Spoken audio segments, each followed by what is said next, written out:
The Blast from Our Past Network. Lock your doors, close your windows, turn out your lights, for chills and thrills await you. It's time for Podcasting After Dark with your hosts, Corey Stevenson and Zach Schaefer. Stay with a friend, say your prayers as grisly ghouls close in to seal your doom. Tonight's episode, Killer Clowns from Outer Space, starring Grant Cramer, Suzanne Snyder, and John Allen Nelson. What's up, everybody? Welcome to Podcasting After Dark. I'm one half of the pad team, Corey, a.k.a. Sleazy C. Joined with me, as always, is my brother from another mother. Or should I say my brother from outer space, Zach the Total Snackage Schaefer. Wow, wow, wow, wow, it's from outer space. Wow. That song has been stuck in my head all day long because it's the menu song on the 4K. Fun fact about that song, my good friend Terry and his daughter Phoenix listen to that soundtrack all the time. It's one of their favorite movies to watch together. That's really cool. So, Terry, if you're listening out there, buddy, this one's for you. Actually, it's not. This one's for Paulette. Psych. Psych. Paulette is bringing us Killer Clowns from Outer Space, 1988. She is a highest Patreon tier member, and because of that, and a few other people as well, they get to pick the movies that we are going to cover on the show. But, Zach, I'd say that this was always on the list because this is a quintessential 80s cult movie, wouldn't you say? Oh, yeah. I mean, this is at the top of, quintessential 80s cult movie list, like you just said. Yes, it is. I know that for a fact. I've been wanting to do this one for a while. Any excuse to rewatch a movie that I watched regularly from my childhood, I want to break down on pad. And so this is prime picking. So, Zach, you mentioned that this is one of your favorite movies. What's your experience with it? Did your mom take it to you as a kid, or? I didn't say it was one of my favorite movies. I said I watched it a lot when I was a kid. Okay, I stand corrected. Much like my science project that I just talked about on $2 late fee with Dustin and Lance, his brother, and realized, we watched the heck out of these movies because PG-13 movies back in the day. This one's PG-13, yeah. Yep. PG-13 movies back in the day were everywhere on Cinemax and HBO during the day, in the morning, in the afternoon, at night. So whenever I came home from school or on the weekends, pretty good chance that this movie was playing on HBO or Cinemax potentially. So I watched it a lot by myself. I remember I rented it with Eric, my brother Eric, and loved it back then. Also loved it too because it's shot in Watsonville and Santa Cruz in the Bay Area. Okay. So was very familiar with the shooting locations of where they filmed this movie. And that also felt special, much like the Lost Boys did, when Santa Carla is actually Santa Cruz. Yeah. So there was this piece of me oh, it's my home, this is where I live, and I was connected to it. Did that make it any scarier? That this could happen to your town or something like that? This movie was never scary. No, to it me. really is. But I also, my brother was a big, and still is. He likes to make things with clay and creatures and stuff like that. And this movie is chocked full of imaginative concepts. Yeah. Dare I say, one of the most imaginative, conceptualized, low-budget movies of all time. Yeah, no, I definitely have to agree with that. My experience with this one, Zach, it was not heavy in my rotation as a kid. And I think it was because, for two accounts, I didn't have cable, and I didn't really watch a lot of PG-13 movies, because at that point I would just rent an R-rated movie. I would probably, I can tell you from 1988, I would rewatch either The Blob or Return of the Living Dead Part 2 more frequently, especially if I wanted my Suzanne Snyder, fix and everything. So I never got I get the appeal of this movie now, But as a kid, I wasn't really into it. That being said, I was absolutely into the Klowns. I thought they were totally cool. But bro, like as a kid, there was no like Spencers and stuff back then, or at least if they were, there was no Killer Clown memorabilia. If I was a kid now watching it, I'd be like, oh, cool. I would maybe have some Killer Clown shirts or some toys or something, but they had nothing back then. And so it's one of those movies that I kind of revisit once every 10 years to try to see if it clicks for me. And it never really did until now. I'm not saying that I love it, Pauletta. I'm sorry, but I'm not saying that I love this film. But I do understand the appeal. I get the jokes now better than I did as a kid. And by that, I mean, I get the joke that this isn't supposed to be serious. And this is supposed to sort of be a parody of like, you know, monster invasion movies, like kind of how Invaders of Mars, you know, like those kind of movies. But this is supposed to be sort of poking fun at those things. I didn't get that as a kid. And Zach and I talk about this all the time. Like I wanted everything to be like hyper serious and everything as a kid. Now I want whimsy. So I'm coming at Killer Klowns now as I get it, but I have no nostalgic love for this movie. But I totally understand. I like the Dickie song. I think it's really catchy and it's a lot of fun. I like the Clowns. I think they're amazing. Suzanne Snyder is still, you know, in my Mount Rushmore of childhood crushes. I'm not a big fan of Mike Tobacco, but I do love his name though. Mike, that's a great name.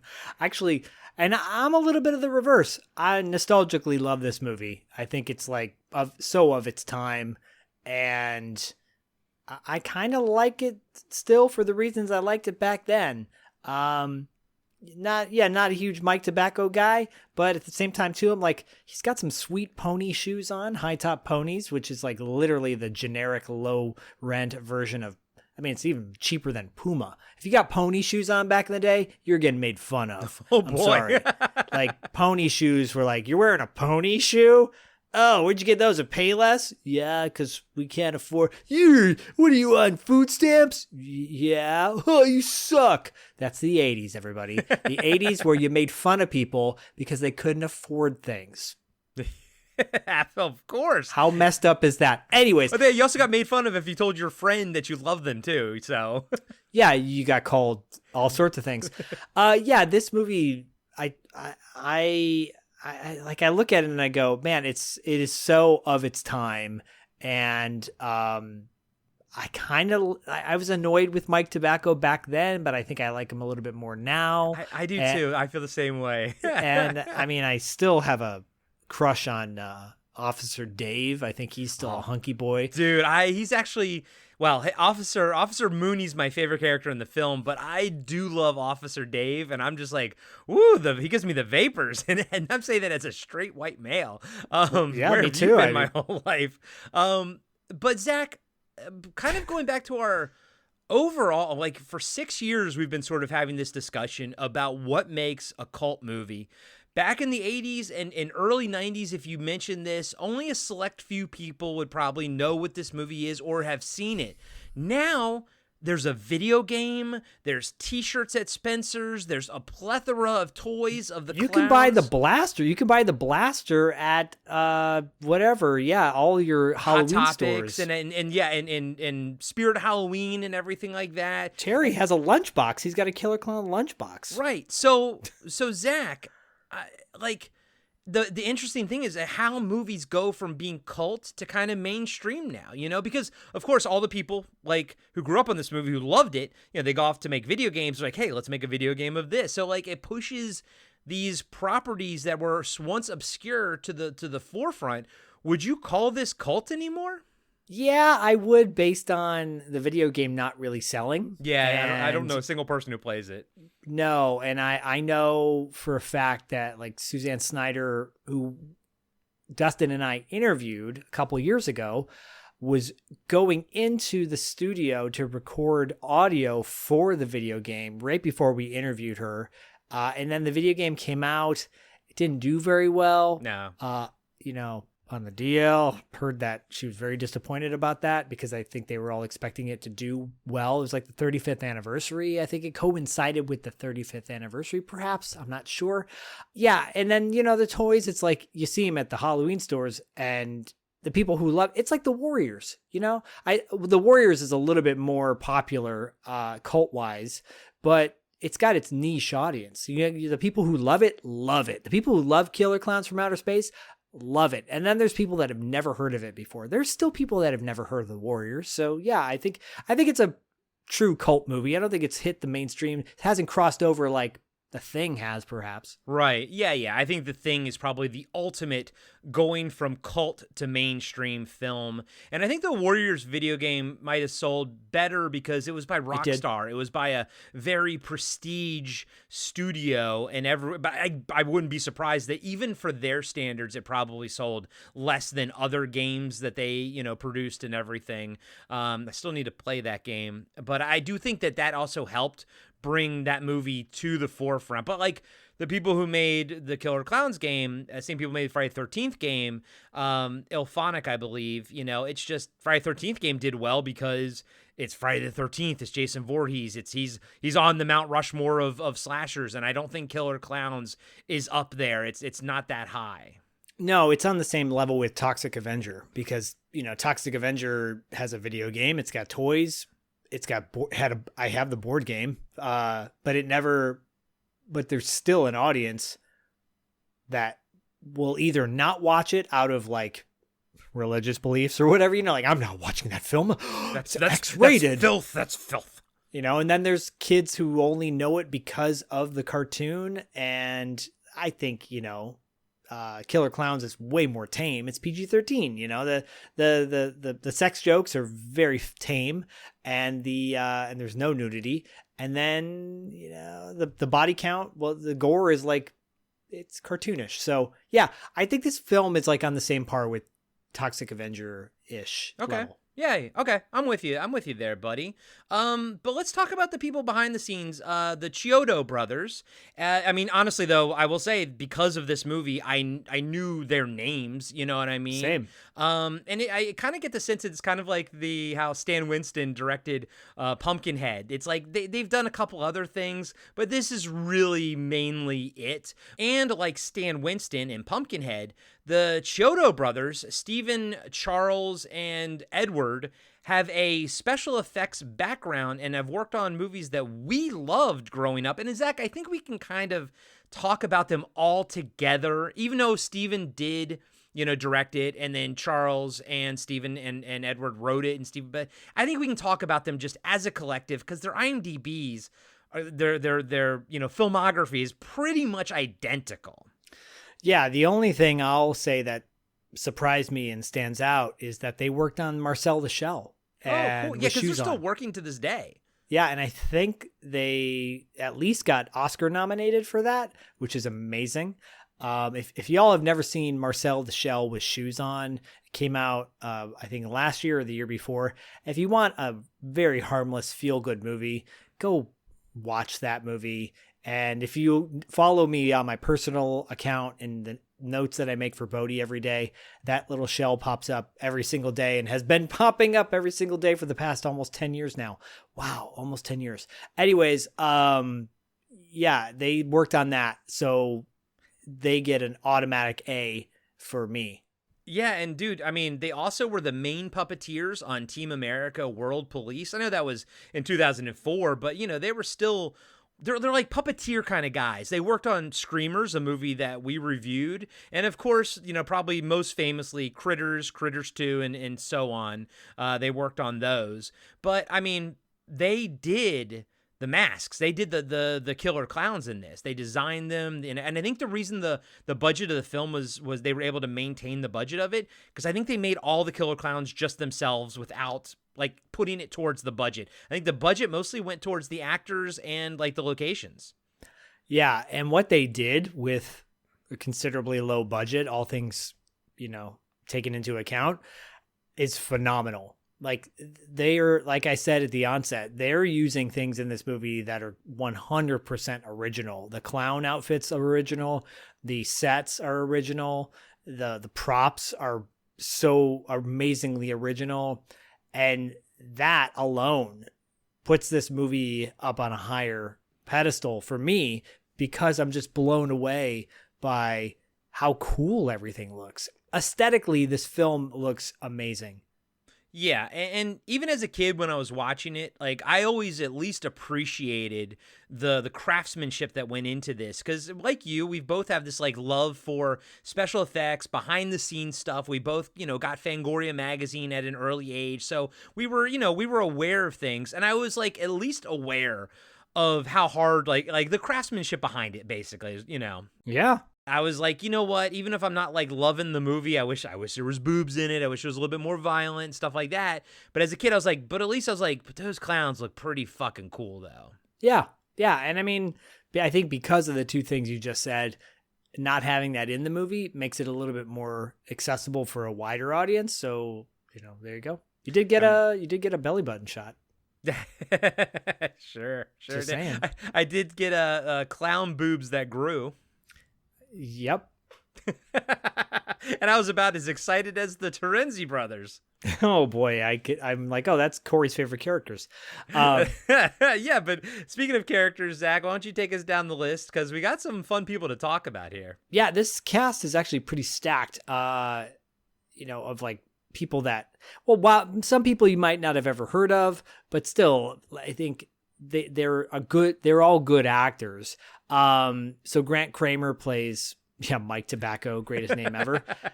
He's mostly a behind the scenes guy nowadays. He was one of the producers for Lone Survivor. Great movie, by the way. Yeah, based on a true story. I went to high school with one of the guys in that movie. One of the ones that got killed? Yeah, Matt Axelson.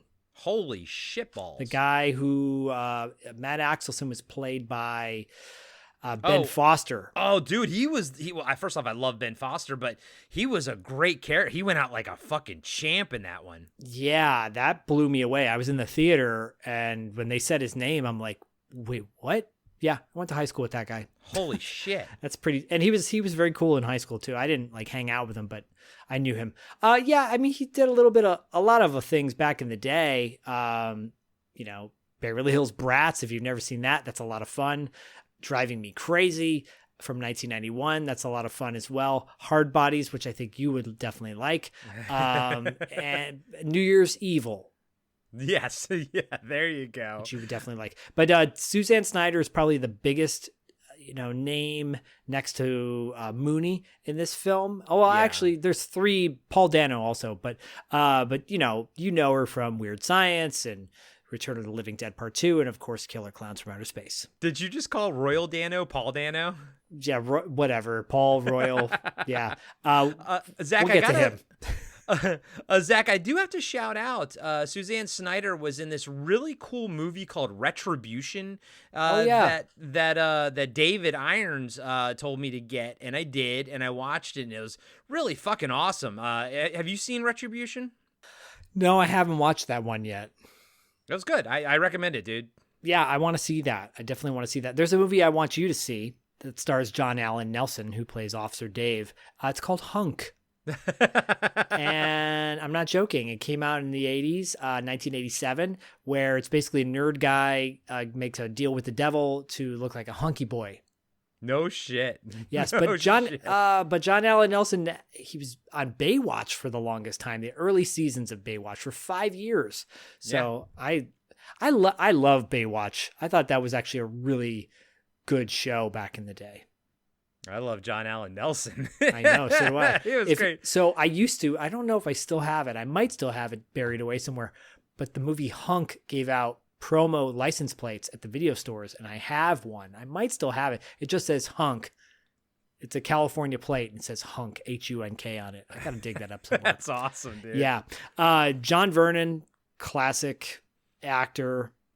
Animal House, Dirty Harry. Yeah. I mean, dude, Officer Mooney is my favorite character in the movie. He does some great stuff, and my favorite scene in the movie is the one with him, but unfortunately, he gets kind of taken out about 2/3 of the way through the film. Yeah, but he gets taken out in a very unique way. Yeah. So his death kind of is different from a lot of the other kills in this film.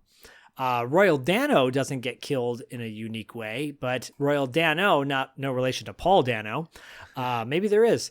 I mean, House where 2, do you baby.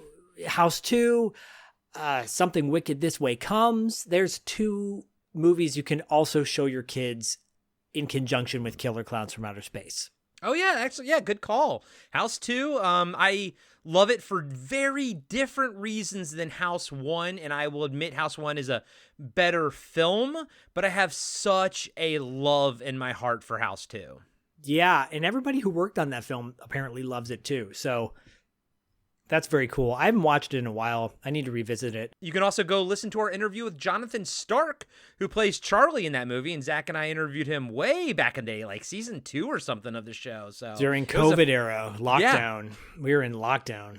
Yeah, it was a fun conversation, man. We talked a lot about House 2 and Fright Night. Yeah, in fact, Jonathan Stark became a friend of mine. I would have Saturday morning breakfast with him and Tom Holland and a couple other genre people. It was pretty cool. I was doing that for a minute, and then the fires hit, and everything kind of changed. All that. That's what happens when tragedy strikes. Everything changes. Christopher Titus apparently has a small role in this. I didn't recognize him, to be honest with you, but do you remember he had that show on Fox called Titus? Yes. Yes, I do, but what's where his the face hell... from Zach, what's his face from Christmas Story? Oh my God. Zach Ward? He is the, he's the guy in the Jeep that has glasses on. Oh my God, I think he's the one that's walking across the street at the beginning of the movie drinking a beer, and Mooney sees him and is like, you scum kids. And dude, it doesn't look like him at all. That's what cocaine will do to you. No, I'm kidding. I'm just speculating, sort of, not really. Yeah, no, that's so little tiny cameo, I guess, if you want to call it that. I mean, for him, that was probably just a working gig right there. Yeah, he was back in '88. You know? Oh, totally. Titus, and then, that's a show that even though it's new, it's almost become TV obscure at this point. Titus, yeah, it's got a huge following. Like, people love that show, but no one talks about it. But I mean, it's from the early it's 2000 and 2002. I remember it, but I was in college at the time, so that's why I didn't watch it. Yeah, I think I watched it occasionally and wasn't really into it because I'm like, who is this guy? Who's this guy? Looks like the guy who lives in San Jose and drives a truck and listens to country music and gets pissed off at people that are not white. Yeah, seriously. But he's not. But it's not like that, though. That's no, it's not like that at all, actually. I'm going to lump these two together because they're brothers in the movie. Rich Terenzi and Paul Terenzi, played by Michael Siegel and Peter Licassi. Apparently, they're like stand-up comedians. They have a pretty good following, or had a pretty good following during this time of the movie when it was being made. So that's one of the reasons it helped them get their parts in this film. Yeah, and unfortunately, Peter Licassi died in 2020. But I do think that Michael Siegel is still working to this day. I gotta say, Zach, doing a little behind the scenes stuff on this, reading about it. Yeah. The Chiodo brothers wrote this as well as directed it and everything. And apparently they really had a friend his name was Mike Tobacco, and he would take girls up to make out point, and he would have his little bottle of champagne and a blow up not a mattress, but like a blow up boat, raft in his back of his truck. And they were friends with two guys named Rich and Paul Terenzi. They had the same scam where basically they were trying to make some money and get chicks with an ice cream truck. So knowing that now also adds to me liking the movie now more than I did growing up. That bit of information is so wonderful to me. Oh, I love that. I think it's hilarious. That there's so much history. There's more to this film than just killer clowns. Yeah, and I love that. I can't believe someone's actual name is Mike Tobacco in real life. There's a guy named, I was telling Bodie the other day, I said, if you can think it, it probably is. And he's like, you mean someone has a name with an F word? I go, yeah, fart. He's like, no. I go, Dad. I know what you mean. Zach, before we jump in, though, I do want to talk about the song by the Dickies. I have no familiarity with them whatsoever. Were they kind of like a sort of a punk band? Yeah, the Dickies are a famous punk band. And Okay. I was never a huge fan of theirs, but, I do remember John Massari, who does the soundtrack for this film. He did a live concert with the Dickies. They did a screening of the Killer Klowns here in Los Angeles, and I think they had like props from the movie and all sorts of stuff. It was a big deal. I wasn't able to go to it, but I know it was a lot of fun. I think that happened maybe 5 or 6 years ago. If I were a betting man, I'd say Robert Ortiz knows who they are. I'm gonna let you keep that bet because I agree with you. All right, buddy. Anything else behind the scenes or whatever that you wanted to touch on before we jump into the film? No, let's get into some nose popping action. Yeah. Finger popping each other's assholes. What? This episode will not be PG-13. None of our episodes are. They never are. No, they certainly aren't. Turn this off now if you have kids. Yeah, Terry, if you're listening to this with your daughter, turn it off now. Now. It was a night like any other night. Then something happened.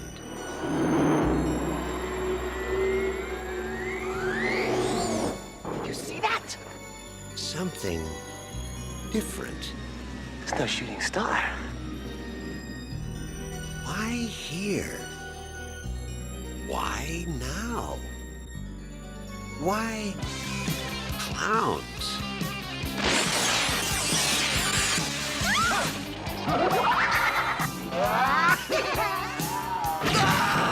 They've been knocking him dead all over the universe. What are you gonna do?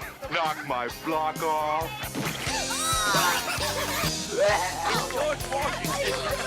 Soon they'll be doing it at a theater near you. Killer clowns from outer space.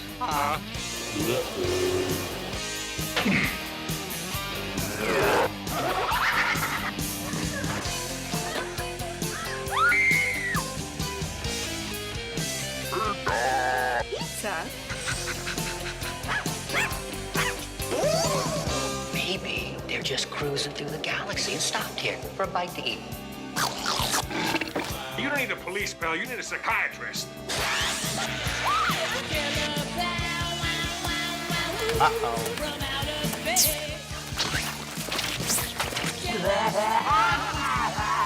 They want to play games? They're messing with the wrong guy. What are you in for? Killer clowns from outer space. It's crazy. All right, Killer Clowns from Outer Space, 1988. I was 10 years old, bro. Congratulations. You're like, wonderful. Were you 11 and a half or 12 maybe? No, I was 12. When did Okay. this movie come out? May. Yeah, I was 11. If this movie came out in May, so I was 11 years old. Thank you very much. And did not see it in the theater, like I said in the onset again at the beginning of the episode. But the music kicks in and you're just like, okay, let's do this. It's a cool 90-minute movie. It's perfect. Yeah, it really, really is. The movie opens with an awesome Killer Clowns theme song by the Dickies playing over the title card, like Zach just said. We see a typical Friday night in the small town of Crescent Cove through the jaded eyes of Officer Curtis Mooney, John Vernon.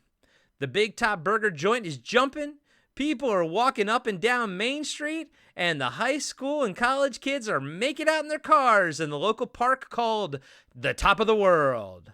This movie's definitely geared towards teenagers because there's a lot of just making out references. And yeah, if this movie was in the 50s, it would purely be making out, but it's ramped up a little bit in this one. Oh, yeah. And by the way, I do love the small town vibe of it as well. Yeah, me too. Among the makeout artists, we meet Mike Tobacco, Grant Cramer. It's the fact that it's a real person's name, and I love it so much. And Debbie Stone, Suzanne Snyder, sharing a bottle of champagne in the back of their truck while laying in a blow-up raft. All of a sudden, an ice cream truck driven by two buffoons, Rich and Paul Terenzi, interrupts the festivities. I'm Jojo, the ice cream clown, with the bestest ice cream in town. We'll give you the stick, you give it a lick, and it'll tickle you all the way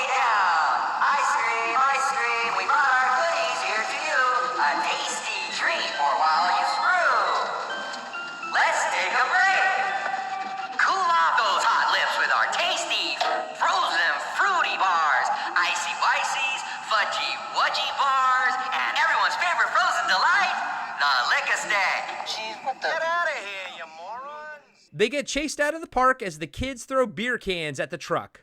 Mike laughs at his friend's ill-conceived plan. Debbie asks if he knows them. Those guys are my best friends from school. I tell you, whenever I want to have a good time, I call Rich and Paul. A night out with those guys is a total adventure.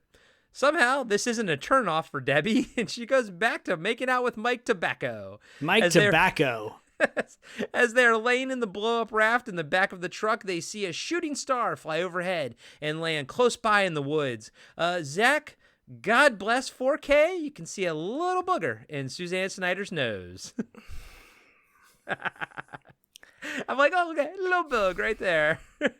But how about this sort of opening scene and everything, make-out point and everything, and an introduction to pretty much all of our characters except for Dave at this point. Yeah, it's a fun way. It's like the Blob, or I'm like, oh, the Blob or the 88 a Blob, like both Blobs. Yeah.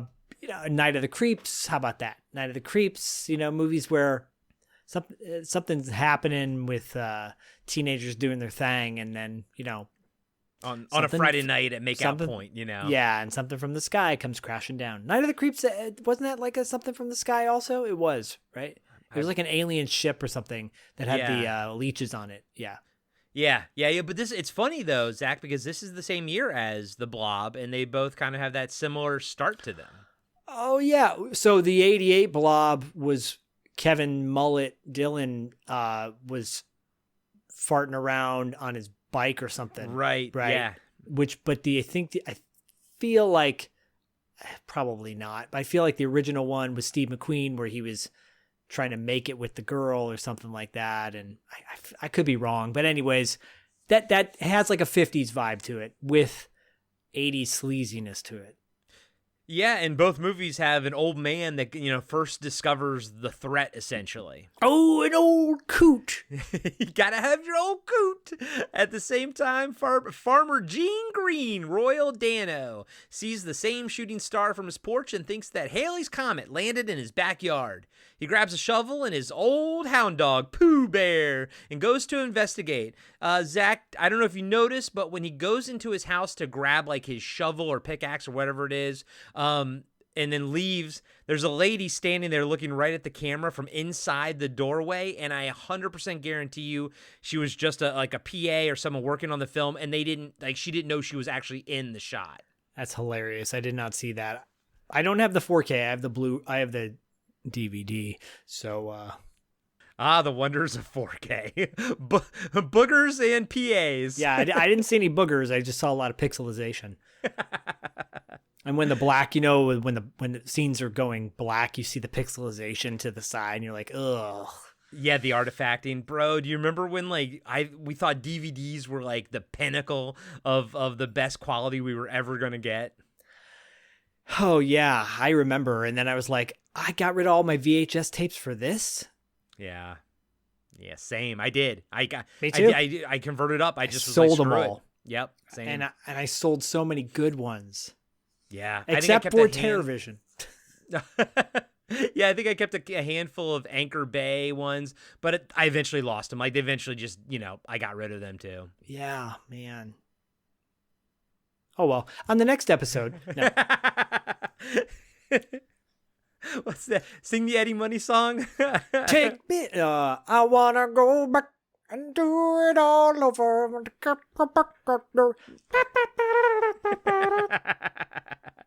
Back at Makeout Point, Debbie convinces Mike to go and investigate the crash site, much to his chagrin.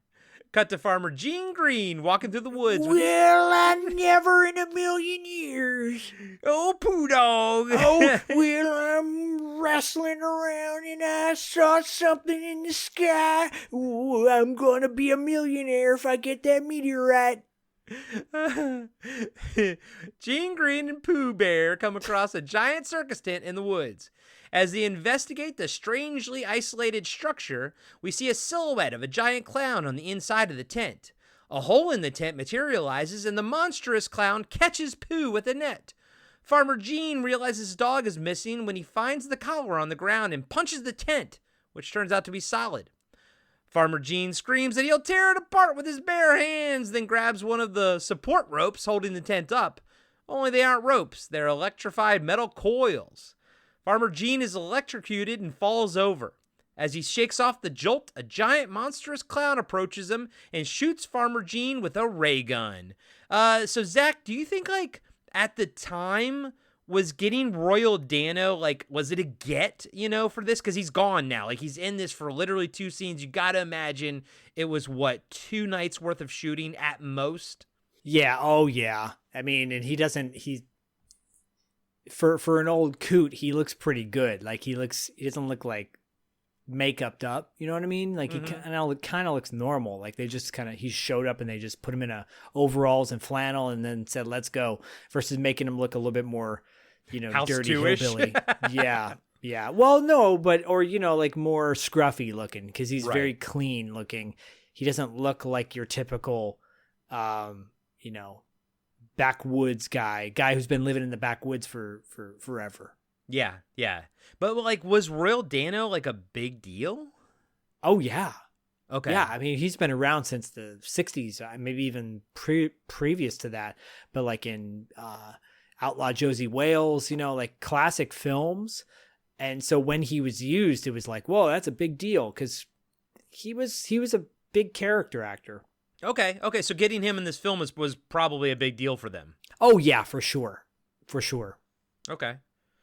Cool. I mean, I really just know him. I mean, I've seen Outlaw Josie Wales, but I couldn't tell you like where he was. I saw that back in high school. You never saw Something Wicked This Way Comes? No, and you and I were just talking about it. It literally today just dropped on Disney Plus. So I want to go out and I'm actually want to see it this October. I'm going to watch it this month.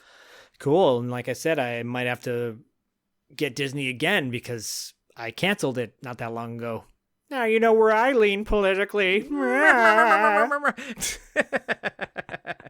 Or do I? I don't know. Maybe I just couldn't pay. Maybe my credit card got declined because I'm broke, because I do podcasts. We don't make any money doing it. Unless you sign up to Patreon. Patreon.com/podcasting after dark. If you want to help Corey and I do what we do. Disney Plus. So I can get Disney Plus again and watch Something Wicked This Way Comes. And watch, Skeleton Crew, because I heard that show's amazing thanks to Corey. I feel like I'm being attacked for some reason. I don't know why you would think that. It's almost like good. I'm gaslighting you. It was good. I enjoyed Skeleton Crew. God damn it. I hated the first episode, but then I know you did. But I did watch Predator I watched Alien on Disney Plus right before I canceled it. Okay.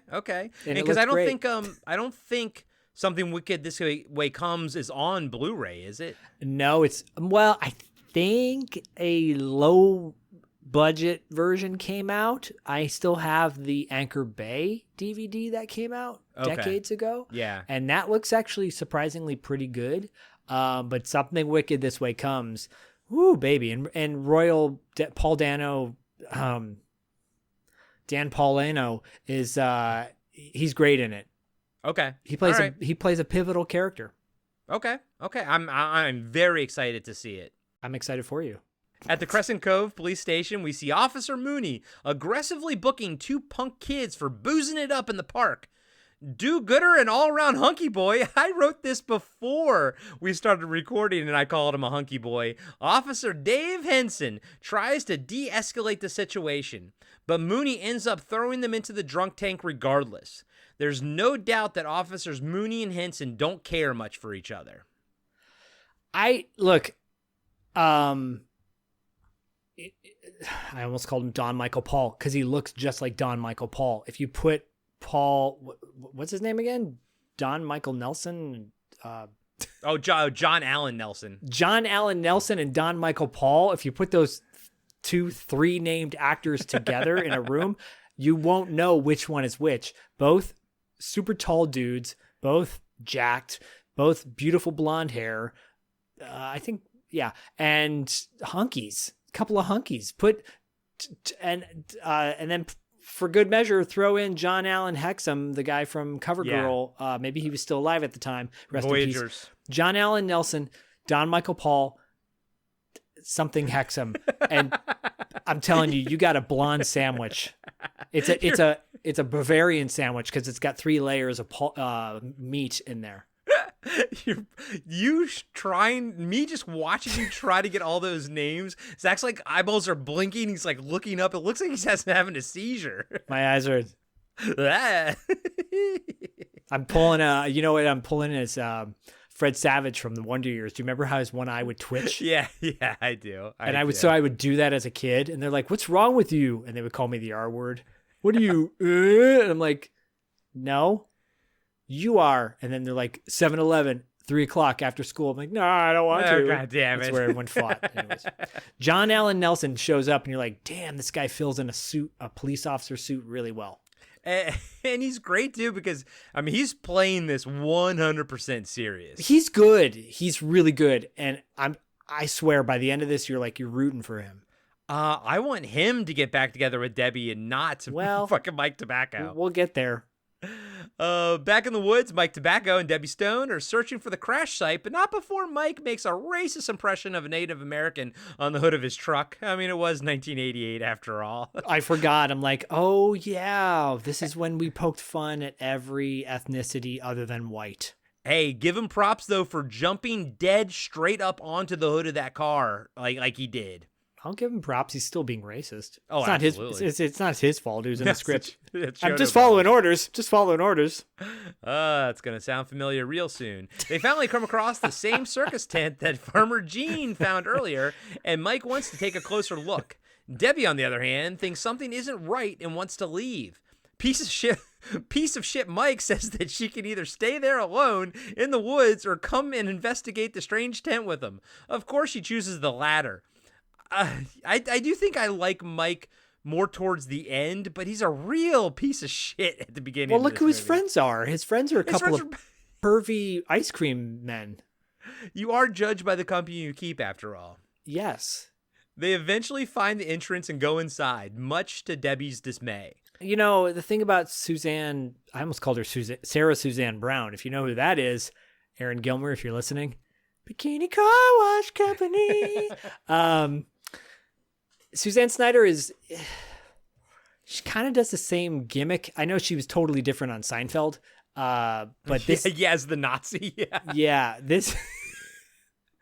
Wow, that aged really well. 2025. She plays the same kind of role in Weird Science Return to Living Dead Part 2, where her damsel in distress. And I know that the Chiodo brothers originally had kind of envisioned it to be a role reversal where she's a little bit more aggressive and takes charge. But I didn't see that in this. So I don't dislike what she does in this. I'm just saying she's it's that kind of like, she does a really kind of the beaker kind of sound really well throughout this whole movie. Yeah, and I picture that when Tom Matthews eats her brains in Return of the Living Dead Part 2, she's like, yeah, you're 100% right. She's almost essentially the same character, which is she'll give it, as an actress, she'll give it her all, but what she's doing is completely preposterous in both movies and completely dependent on her male, her boyfriend's desires, not sexual, but we got to go do this, we got to go over here, and she's like, okay, she's very passive in that way. She's very passive. Yeah. I think she's wearing a wig too. I feel like she is as well. In Retribution, she's a little bit different. It's funny because she plays a prostitute in that movie, but it's almost the same vibe because she kind of likes the main guy, and he's such a sort of a dweeb. You're like, why? And she's so hot. It's why would you even like him? But it's it's always Suzanne Snyder likes somebody because the script tells her to. That's always her thing, you know? Well, these guys are writing these movies. Yeah. And they see themselves in the character. So Mike Tobacco is one of the Chiodo brothers. So, Yeah. I know. I'm just saying it is what it is. Yeah. Honestly, I think, if they did do some kind of role reversal and Mike Tobacco was the scared one and she was like, let's go and investigate, I think that would have been a lot cooler of a movie. Yeah. But It's not the movie we have. Inside the strange tent, Mike and Debbie quickly realize that something isn't right when they find a giant nuclear power plant that goes down for miles behind a closed door. Very cool. It is. It's like a cool matte painting. Yep. Or is it a missile silo, Mike wonders. Debbie drags him back through the door and tells him it's the shooting star they went to go look for. They're in it. Just then they hear someone or something approach from another corridor. Mike opens another door and they go through it, only to find themselves in a different room full of human-sized cotton candy cocoons hanging from hooks. Not as many as you'll see later. No, but it's a really cool visual. The matte painting is amazing. The concept of this is so brilliant, in my opinion. Because whether they thought this up when they were royally stoned or drunk, I don't care. But the fact that, like, you see this giant cotton candies, you're like, what the hell is this? Because let's go into this pretending that we've never seen this before. Right. So you see this for the first time and you're like, oh, that's cool. But when you're about to find out what's inside those things is even more, it's really disturbing in like a comical way. Well, by the end of this movie, having this all full of people is, when you break it down, very, very disturbing, actually. Yeah. And yeah, exactly. Continue. Mike says, I don't know what we saw out there before, but this looks like a cotton candy factory to me. This must be where they hang it up and dry before they ship the stuff out. Debbie, always the voice of reason, says, no, it's not. I've never seen anything like it before. Have you? Mike says, no. Well, that's because nobody has. I don't believe in UFOs, but if they do exist, then we're trapped in one right now. Mike tells her to calm down and then peels a piece of one of the cocoons to reveal the bloody face of Farmer Gene Green inside. Right. Just then, the door opens up and a killer clown from outer space walks in carrying one of the cotton candy cocoons. They hide as it hangs the cocoon up, then goes over and starts messing with a weird-looking popcorn machine. I will say, Zach, as a kid, I was disturbed by the fact that, like, their faces are like, it's not like they're covered in blood. They almost look gelatinous at that point in the cocoon. It's like they're being melted. Yeah, it's breaking them down like the sugar is acid. Yeah. Oh my God. Yeah, dude. That's what. Again, that's. I may love this movie by the time we're done breaking this thing down. Oh, but you like, will. But like that's just. I mean, that was disturbing to me as a kid. What happens with the security guard later is disturbing. This movie has a lot of disturbing elements. Yeah, it is. As they're hiding, Mike sees another face that he recognizes inside the cotton candy cocoon, and it startles him. Mike drops his flashlight, and the killer clown turns around and sees them. They run for the door as the green alien grabs a gun that shoots popcorn and chases after them. As Mike and Debbie run through the tent-shaped UFO, the clown fires its popcorn at them and they dive out the entrance as the popped kernels cover them. As they run through the woods, Debbie screams, "Why popcorn?" Mike says, "Because they're clowns, that's why." Two of the killer clowns exit the tent but don't see where the two teens went, so one of them makes a balloon-shaped dog on a leash. It comes to life and follows the scent of the popcorn. As Mike and Debbie drive off in their truck, they run over the balloon dog, popping it, and another killer clown jumps on the hood. Debbie screams and Mike shakes it off. As they drive back to town, Debbie tells Mike that they have to report this to the police, but Mike says they'll never believe them. She has a friend that works there, and she knows he'll believe them. As they speed away, we see the killer clown slowly walking towards Crescent Cove. So, Zach, what do you think of this is pretty much the first act. Our protagonists now, have their hero's journey. They're on the journey now as, to run away from these creatures and everything. So this is pretty much the end of the first act. It's awesome. I mean, it's a simple concept to use the balloon dog to walk it, but it's really smart. Like Again, it's something original and fresh. Guarantee no one's ever done that before. And it's just so and the popcorn, at first you're like, they shot popcorn at him and it brushes off. Well, wait till you see what happens with said popcorn. It's freaking cool. It's just really these are the things you dream about when you're smoking a fat doobie. Yeah. Or coming up with a DM for, a Dungeon Master game. It's like something different, to kind of throw people for a loop. And it's cool that they visualize, they dreamed it up and they made it a reality. And it doesn't look cheesy. It makes sense. Yeah. To me. Why popcorn? Because they're clowns. It's like sometimes like that's all you need to say, you know? That's all you got to say. Shit. Outside the police station, Mike comes to a screeching halt and hits the police cruiser parked out front. Officer Dave rushes outside and is greeted by a frantic Debbie telling him that something horrible has happened and 2 people are dead. Mike says that they found Joe Lombardi and an old man in cotton candy cocoons. Somehow, this doesn't deter Dave, and he brings him inside the station to sort it out. By the way, Joe Lombardi is another friend of the Chiodo brothers growing up. That was another name. I mean, all these names sound familiar, you know, like they sound like people, like you would go to high school with these dudes. Or like Mike Tobacco, it's so preposterous that it has to be real. Yeah. I knew a guy once named Zach Dick, and people were like, who's your dad's name, Harry? Of course. Oh, in high school, bro, our math teacher's name was Dickoff. Her name was Dickoff, and it was spelled exactly like Dickoff. Her last name? Yeah, her last name was Dickoff, Mrs. Dickoff. And we all joked that she had a daughter that went to another school, and her name was Tara.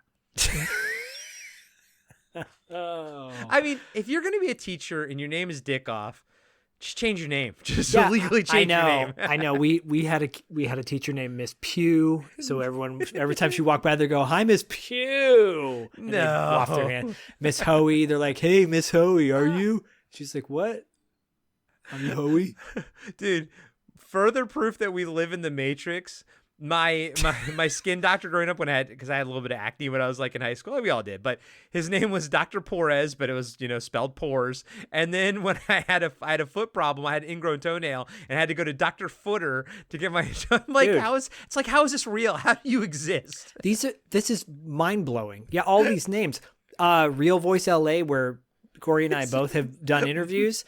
The guy who owns it, he's a friend of ours. The guy who owns it and operates it, he's the engineer. His name is Mike DeLay. Mike DeLay. How? That's How his is real this name. Possible? It's his real name. I know. It's not a stage name. I know. It's not Rip wild. Torn. It's not Rip, Mike Tobacco. Mike Tobacco. Cut to one of the killer clowns walking down Main Street holding a bag.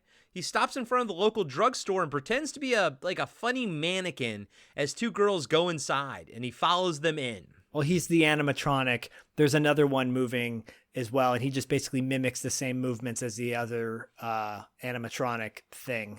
It's an animatronic gorilla, yeah. Inside the police station, Debbie and Mike tell Officer Henson what happened. Officer Mooney overhears them and sarcastically says, "Killer clowns from outer space? Holy shit." That's my favorite line in the movie. I love the way he delivers holy shit. I love in like PG or PG-13 movies when there is a swear, when a swear comes up and it totally throws you for a loop. That's what makes like Monster Squad so great, when, everyone's swearing and you're like, wait, what's going on? Killer clowns from outer space? Holy shit. It's great. Debbie says they're telling the truth, but Mooney thinks they're trying to make fools out of the police department. Besides, he was just over at the Top of the World Park and nothing was going on. Officer Dave Henson asks who Debbie's friend is. She introduces him to Mike, and you can tell Dave isn't too thrilled to hear that they were both at Makeout Point together. Mooney says, "I know you little fart. You hang out with the Terenzi brothers. Clowns? I get it. Another one of their stupid stunts to sell ice cream from the goddamn truck those hoodlums run around in." He tells Dave he better go now and save the world from the clowns. The chief will want a full report on his desk when he gets back to work on Monday. As Officer Henson leaves with Mike and Debbie, Officer Mooney shouts out, "Go ahead, Dave. Make a dummy out of yourself, but you're not going to make a dummy out of me." Foreshadowing. Yeah, and I forgot to mention this earlier in the beginning of the movie. What makes me not like Mooney is because he arrests 2 punk rockers who I get the vibe that they might be a couple, the 2 men, and he kind of like, so I take it as him profiling a couple of gay guys, and that's why he's throwing them in jail. And I'm like, this guy is a piece of crap. I mean, it paints him as the bad cop and Dave is the good cop. Yeah, I can totally see that, and because they don't even say that they're going to like meet up with some girls, they're just hanging out in the park together with wine or whatever, and yeah, oh, that's actually pretty deep, man. You know what, I give props to the Chiodo brothers if that's where they were sort of going with it. Yeah, I mean, it's the kind of the way, I don't mean to stereotype, but it is kind of like their mannerisms, their tone and everything. It feels like they're just, gives me that vibe, but I could be off. But anyways, it definitely paints Moody to look like an asshole. Well, and hold on, Mooney watched Titus earlier in the movie at the very beginning of the film. He watches him walk across the street in front of his squad car drinking a beer, but I bet you he knows that kid is straight. You know, he knows he's got a girlfriend or whatever. He doesn't arrest him. Mooney is very aggressively hates these two, whatever. They're just punk rock kids, kids, yeah. Yeah, but he aggressively hates them. I took it as it's because they were punk rock kids, but I think you're probably right. I think so too. And I forgot to mention Titus or whoever that guy was has his beer, and I love generic beer. I love where it just says beer on it. Yeah. Yeah, that was like a funny thing you'd see it in like Repo Man and Just One of the Guys back in the day. I love that. Well, Repo Man was funny because it actually like that. There was a point to that because even when you saw the food and everything, But yes, every other movie it just says like beer on it, And then I was in a grocery store one time in Wisconsin and saw beer that just said beer. You're like, am I in a movie? Yeah. And then I looked and I saw a woman who looked like her face was in potato chip dip since 1972. Yikes. And I was from They Live. Never mind. That one, real fucking ugly. Yeah. You're okay though. God, I love that movie. Love that movie so much. I would happily break that one down. And if you guys are listening and want us to break down a movie, patreon.com/podcastingafterdark. We'll break down They Live. Gladly break that one down. We did cover it on the Carpenter Factor, though, when we went through John Carpenter's entire filmography. So if you don't want to sign up for the highest tier, then you can sign up for the $5 tier and listen to the entire Carpenter Factor, the entire Coscarelli Factor, and we are right now recording the Lustig Factor. We're probably about a third of the way through Bill Lustig's films, but my God, bro, we have we have about almost 40 episodes of the Auteur de Force tier at this point. Yeah, and spoiler, the Carpenter ones get very controversial as they go on because, well, we don't hold anything back. We're not film scholars, y'all, but we know a thing or two about making a decent film, and John Carpenter stopped doing that back in 1990, I think. Yeah. He stopped doing that when he started directing from his couch. Yep. Oh boy. And Dave and Mike and Debbie all get into the squad car. Dave lets Debbie ride shotgun while Mike sits in the back. That's a foreshadow as well, and I automatically picked up on that kind of with fresh eyes watching this movie after not seeing it since 1988 or 89.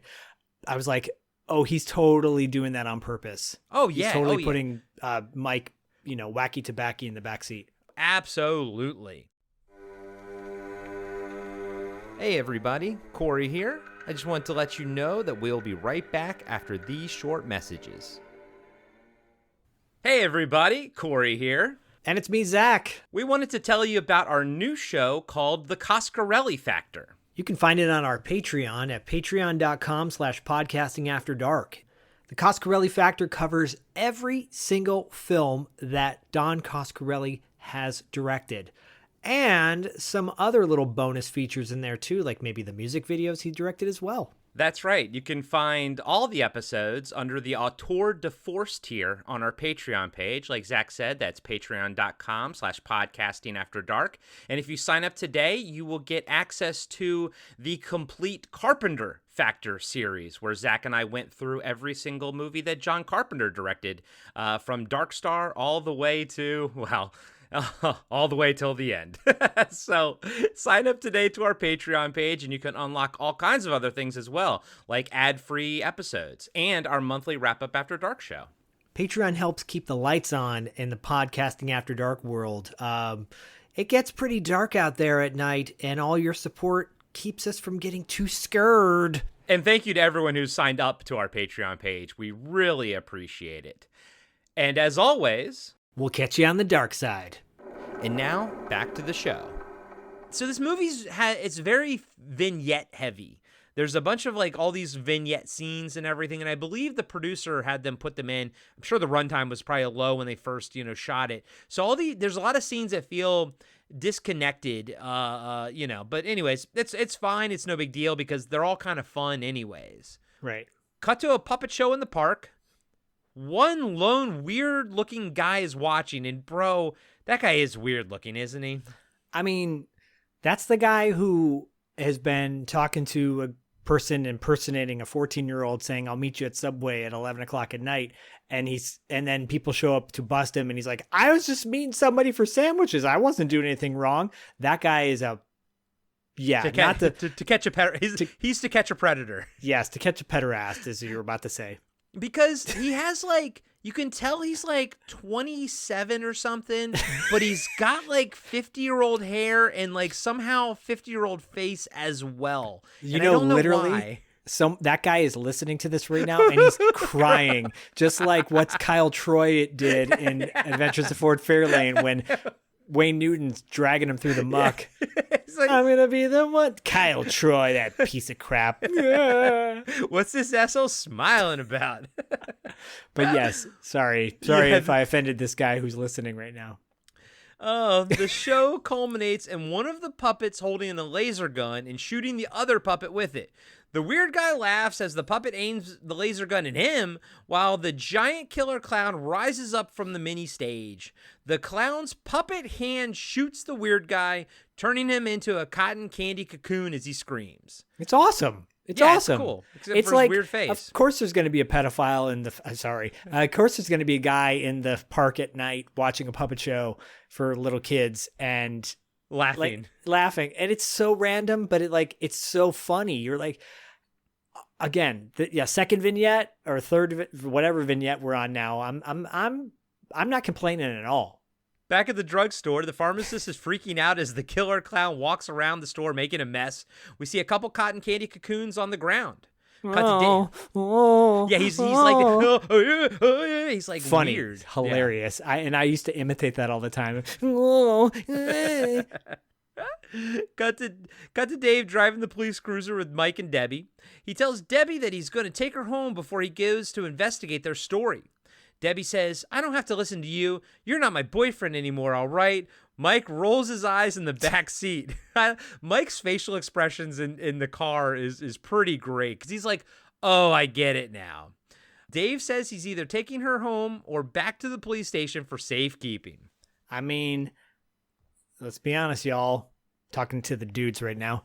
We've been Mike. Yeah. We've all been Mike. Yeah, riding in the car, right in the back seat and realizing that your girlfriend, who's in the front, used to bang the guy who's driving the car. Who's now a cop looking jacked. You got no hope. Move on. None.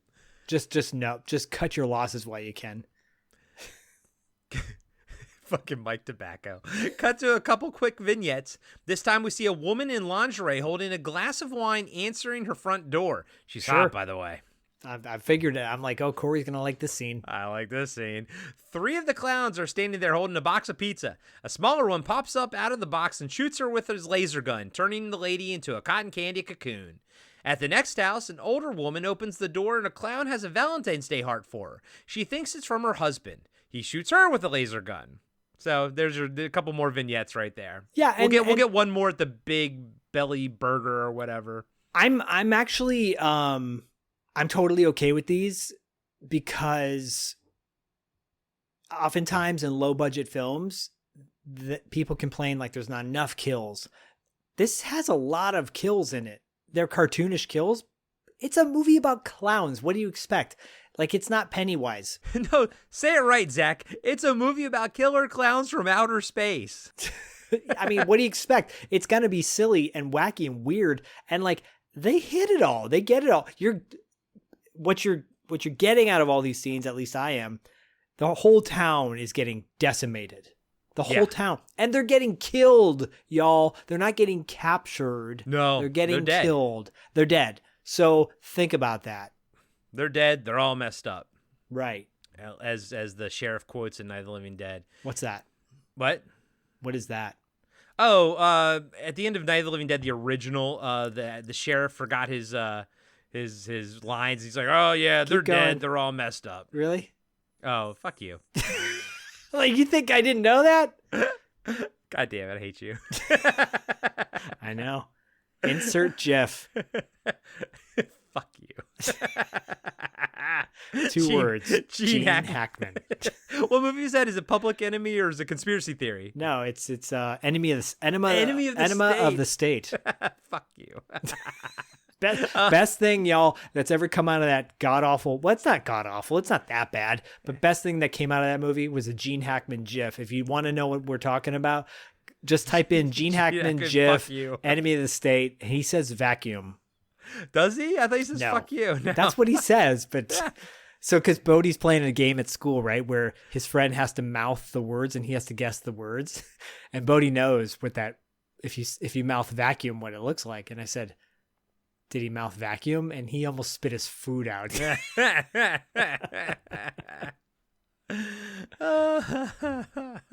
Kristen goes, "Daddy, you're corrupting our son." I go, this is not anything new. I said, "Bodhi, is this new for you?" He's like, "No." I said, "Yeah." Zach and I send that GIF to each other all the time. All the time. And you know what? I do that to my brother-in-law when I go into Trader Joe's, and he'll see me, and he'll smile, and I'll just go, you. Yeah. He's like, "What? No."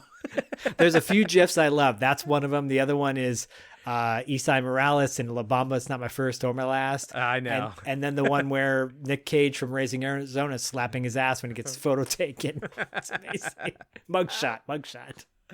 Oh, boy. Okay, then. Dave pulls up in front of Debbie's house and waits in the car while she and Mike talk. Mike thinks her old boyfriend is going to take him to the park and shoot him. She tells him not to worry about Dave. Worry about the killer clowns. Mike tells her to lock her door and he'll be back soon to check on her. Dave peeks his head out of the car just as Mike kisses Debbie goodbye. Just to be spiteful, the officer makes Mike ride in the back of the police car. Yeah, it's hilarious. And part of me is like, part of me goes, "Man, what a dick." And then I'm like, then again, he is the ex-boyfriend, so... Yeah. Cut back to the drugstore, and we see more clowns tearing the place up while the pharmacist watches in disbelief. Zach, do the impression again. The guy literally does that. Yeah, it's hilarious. It's so random. Cut to the woods, and Mike is leading Dave to the spaceship tent, but it's gone. All that's left is a giant hole in the ground. Dave says, "The tent made that hole. Is that what you're telling me?" Mike says, "Look, we saw it. That's a fact." Dave yells at him, "I'll tell you what the facts are, mister. You said people are being killed. Now where are the bodies?" Mike Tobacco doesn't know where they are, but he knows that he saw Joe Lombardi dead. Dave has had enough. He handcuffs Mike and walks him out of the woods. Back in town, outside of a local bar, the shortest killer clown comes riding up in his bicycle, which has training wheels on, and draws a crowd. Everyone starts laughing and making fun of him. One of the bigger bikers walks up to the little killer clown and asks if he can beep the horn. The little guy shakes his head yes, and the goon proceeds to smash the bike to pieces. The little guy starts crying, then flips into the air and lands back down wearing 2 boxing gloves. The biker says, "What are you gonna do? Knock my block off?" And that's what he does. The man's head lands in the trash can and everyone screams and drives off in their motorcycles. Actually, that head is pretty, it's kind of gory. It's awesome. It's better than the kill in Friday the 13th, Jason Takes Manhattan. Right? Yeah, the boxer kid on the roof, yeah. Yeah, it's great. It's so funny. Cut to probably the most problematic one in the whole movie, Big Top Burger. And we see one of the bigger killer clowns trying to entice a little girl to come outside. What's wrong with that? But her mom intercepts her before she gets out the front door. God. Oh, boy. Oh, Shevitz. As Officer Dave drives back to town with Mike handcuffed in the back of his police car, he drives through the Top of the World Park, a.k.a. Makeout Point. All the cars are there, but no one is around. Dave stops the car and gets out to investigate. He opens one of the car doors and finds the inside covered in cotton candy. He also there's a pair of broken glasses on the seat. Dave walks back to the police car and lets Mike out and unhandcuffs him. He shows him the broken glasses that are covered in cotton candy. Mike says that's the stuff that was all wrapped around Joe Lombardi. And those are Bob McCready's glasses. By the way, that's Titus. He was in the park earlier with his girlfriend. They got him. He's dead. By the way, they had to. It cost them $3,000 to clean and fix the inside of that Jeep that they sprayed down with all that fake cotton candy because they borrowed that Jeep. The production company borrowed it, had to pay $3,000 to get it fixed to send it back to the people they borrowed it from. Wow. That's expensive. Yeah, I mean, you could have just rented the car. Wow. And then probably paid, you know what I mean, the cleaning fees from the rental company. It would have been less. Yeah. Inflation nowadays, too. Yeah, but yeah, so that was Bob. So that was Titus. He was the guy with the glasses. You see him for like a split second up there, but you do see him walking with the beer in the street. Yeah. And good old Titus. Dude, I did not even recognize him at all. Yeah, because he didn't look like he was living in San Jose with his bleach blonde haircut. And heroin's a hell of a drug. Hey, I lived in San Jose, y'all, and I had bleached hair at one point, so don't be like, whoa, hold on a minute, don't start stereotyping. No, I was that guy. I just didn't listen to country music and drive a truck. Yeah. I drive a Ford Taurus. Back at the Crescent Cove police station, Officer Mooney is reading a gun magazine when the phone rings. A lady is calling about a bunch of crazy clowns causing a disturbance. They're at the front door, and she's home alone. Moody thinks it's a prank and hangs up the phone, then pours himself a stiff drink. The phone rings again, and this time it's the pharmacist at the drugstore. He says he has a bit of a problem, and as we see one of the clowns standing in front of him. Mooney tells him to hold on as another phone rings, and he answers it. A guy says that Clowns took his wife away in a balloon. Mooney hangs up on them and goes back to the pharmacist, but all he hears is screams, and then the line goes dead. The older officer wonders to himself, do the Terenzi brothers have the whole town in on this? Well, to hell with them all. And he's not the chief, everybody. Like he's they even say like chief will be back on Monday or something like that. So he's, you know, he's the same as Dave, he just has more experience. Yeah, so he's probably all bitter too cuz Dave comes in with his college degree. Yeah. And his progressive ideas. You and your woke. Oh, sorry. No, never mind. Cut to a guy speeding down a country road.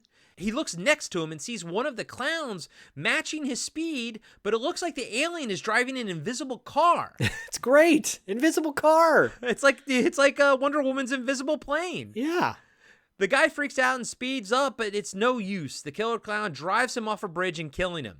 I didn't pick up on this at the time, but he does say, come on, Joe, drive faster, like the driver. And apparently, I was reading the trivia section on IMDb, apparently that's Joe Lombardi, and this scene was supposed to be the first scene in the movie.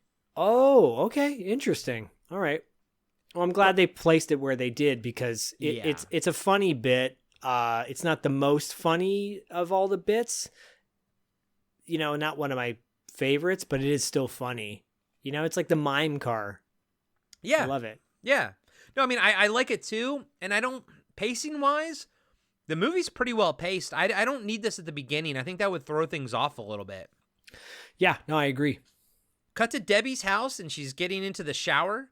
We see some of the, I know. I was like, she takes her top off and it's like it cuts too soon. Oh boy.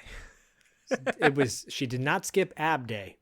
No, she did not. Oh, Suzanne Snyder. She is on my Mount Rushmore of kid crushes, up there with Patricia Tallman from Night of the Living Dead remake and Linda Hamilton, a.k.a. Zach's mom. Oh. Daddy, can I watch Terminator 1? No. When can I watch it when I'm older? No. Can I ever watch it? No. You can watch T2. Just especially because I saw myself as Kyle Reese. Like I was like, oh, I'm gonna look just like with the hair. I wore the trench coat like Kyle Reese. I wanted those Nikes so bad. Hey, anyone out there want to gift me those Nikes? I would happily take them because I love those Nikes that he wears. Man, Michael Biehn was Kyle Reese and Dwayne Hicks. Like two of my favorite like male sci-fi characters from the 80s growing Not gonna up. lie, that don't take this the wrong way, everybody. Not gonna lie, but probably the biggest disappointment meeting my quote unquote hero in person. Yeah, when we I was met like, him. Oh. Yeah, we met him. Well, everyone knows the story. We went and saw whatever that movie was. We figured it out the last time we talked about it. It doesn't matter. It's a terrible movie. That is his wife was in it, and he was having sex with her, and he was giggling, and me, Zach, and I think it was either Jeff or Diallo.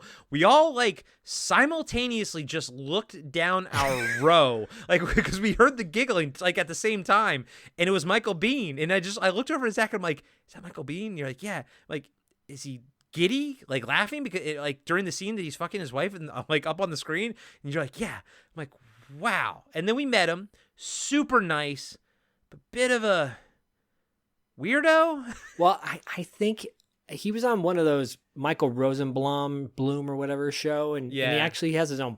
Michael Biehn had his own podcast for a minute, just like every celebrity does. Curse you all. Anyways, I think he talked about he had some substance issues. Okay. Drug or alcohol, something like that. It could be taking out of church. Anyways, if Dustin was here right now, he's like, you can't talk about that if you don't know it's fact or not. No, I'm pretty sure. So that would explain it. He used to have an acting school, by the way. He taught acting lessons in Venice, which anyways, enough of that stuff. Killer clown, wow, wow, woo, it's from outer space. Oh man. And then he was in The Abyss, and I hated that character. I know. Can you imagine? I always thought he would have been a great grown-up Peter Parker. Oh yeah. No. Actually, that is really good. Like he's grown up and he's like teaching someone else, or whatever. But yeah, that's actually a really good casting. I like that. So Don Michael Paul, who I interviewed, he wrote the script for Spider-Man. It was going to be the canon. Movie. Yeah. If you go to our episode, the interview I did, I show the poster, and James Cameron was going to direct that. Yeah, I remember for a while that was floating around. And I heard a rumor that Michael Biehn was going to play Peter Parker in that. That might have been a casting in Wizard magazine. Did you ever read that back in the day? No, but okay. Yes, I did. I read Zach. Toy Wiz. Did you ever read Toy Wiz? Hey, Zach. Yeah. Fuck you. Hey, vacuum. Vacuum. Yes, I did read Toy Wiz as well. Yes, I did. And Toy Fair. Cut to Debbie's house, and she's, oh, here we go. Yeah. Toy Fair, that's what it is. Toy Wiz was oh boy, oh Shevitz. Oh boy. So we see some of the alien popcorn is still on her clothes and on the ground. The kernels start to move on their own without her noticing. Back behind the big top burger, the heavier clown opens a bag of alien popcorn and puts a handful in the dumpster. When one of the employees takes out the trash, he hears a noise coming from inside. He opens the lid, looks in, and gets grabbed by some unseen entity. Cut to Dave driving back to the station with Mike. Dave says that he'll call the state police up in Marlboro. They have a lab. Maybe someone up there can tell them what that cotton candy substance is. Dave apologizes for how he acted earlier. It's been a tough night, and having Debbie involved makes it that much more difficult. Mike says he didn't know about them. Dave says it's nothing to do with Mike. It's him. Obviously, she goes for laughs and not stability. Dave does I think I start liking Mike when Dave starts jabbing him, because Mike also Mike's trying to actually be nice. Right. He's a bit of a goof, but he's not like a malicious goof. And he does I like the genuine hey man, I didn't know, I'm sorry. But Dave's kind of a dick, and he's like, oh, obviously she goes for laughs, not for stability. And I do like Mike's reaction. Mike's like, oh, fuck me, Yeah, I feel for Mike. Mike is us. He is us. Yeah, he is. I was a bit of a buffoon too. I was a goof. Yeah, still am. Cut to one of the bigger vignette set pieces right here. We see a bus stop in the city with 5 people and 1 killer clown standing there. He gets their attention and starts making shadow puppets on the brick wall behind them. They become increasingly more elaborate, and the people start cheering. Just then, Dave's police car drives by, and Mike yells for him to stop. Mike tells Dave to shoot the clown, but the officer tells him to calm down. He wants to see what's happening. The alien clown laughs maniacally as he transforms his shadow puppet into a huge creature and eats the onlookers. Mike yells, "Holy shit!" and Dave says he doesn't believe it. Mike steps on Dave's foot, sending the police car right at the clown, but it shoots straight up in the air and our 2 heroes hit the wall. Dave says he's seen enough and radios Officer Mooney at the station. The older officer sarcastically says he was worried about them. He thought the big bad clowns got a hold of them. Dave tells Mooney that there are clowns and they are killing people. Mooney is tired of hearing it and says, "Screw you and your college flunkies. I know what you guys are trying to do. Break me down, drive me out of the force. Well, it's going to take a hell of a lot more than a lame prank like this to get Curtis Mooney to throw in his badge. So fuck you. Over." He's allowed like 3 swears in a movie, and he pretty much used up 2 of them already. Yep. And I love how he says over. Yeah, I love that. Dave says he has to go back to the station and radio the state police. Just then they hear a commotion and see the Terenzi brothers chasing after their ice cream truck as it rolls down the street. Mike says he's going to go after them while Dave goes back to the station. The officer tells him to warn people to stay indoors and don't do anything stupid. So Zach, before we kind of move forward, what did you think of this vignette set piece with the shadow puppets? It's one of my favorites, actually. I think I love it. But I also realized in this viewing that Dave's responsible for all those people dying because Mike tells him to like do something, but he hesitates. He has every opportunity. There's like 5 or 10 seconds of a delay and he doesn't do anything. And all those people get eaten by the dinosaur. So I blame Dave for the death of all those people at the bus stop. As well you should. Mike catches up with his 2 buffoon friends and tells them everything that's happening. Their truck kind of stopped when it hit the wall and the alley wall. Of course, they don't really believe him, so he asks for a lift to Debbie's house. She might be in danger. Rick Terenzi asks if Debbie has any roommates. Mike, with some quick goat thinking, says, "Yeah, she's got 2 beautiful roommates with big boobs." The boys are convinced, and they all pile into the ice cream truck. Hilarious. I love that line because they're like, how else am I going to get these guys there? Back at the police station, the phones are ringing off the hook, but Mooney refuses to answer them. "Frig yous all. You ain't going to get the best of me." He lights a cigar and says, "I made it through Korea. I can make it through this bullshit." Just then, the door opens and a tall killer clown from outer space walks in. Mooney smiles and says, "Well, whoop-de-goddamn dee-doo." He's my favorite fucking character in the movie. I know. He stands up and tells the clown that he made a big mistake. The clown pulls out a bouquet of flowers and squirts water from them in Mooney's face. You can imagine how much this pisses Mooney off. He tells the clown to turn around and he cuffs the alien. "I'm supposed to read you your rights, but you're in Mooney's jail, and you ain't got no rights." As he leads the killer clown back to the cells, the alien's hands come off like gloves, leaving Mooney holding them and the cuffs. The creature then walks itself to the next room, where we see the 2 college kids Mooney busted earlier are still locked up. Mooney tells the killer clown to get his hands up and at gunpoint, and the alien pops 2 new hands out of his sleeves. The annoyed officer tells the clown to get into the cell, and as it does, he hits it in the back of its head with his flashlight. The creature just stands there as its head spins around and faces Mooney. The cop looks astonished and closes the cell door. He tells the clown that by the end of the night, it'll be begging for mercy. The alien pulls out a toy. Zach, what are these toys called? These like blowout toys? You know what they are. You like they roll, like you blow into them and they roll out the piece of paper and they kind of make a noise. There's got to be a name to them. Yeah, they're like horns for 4th of July, for New Year's. Right. Yeah. Like the new. Yeah. Like. Yeah.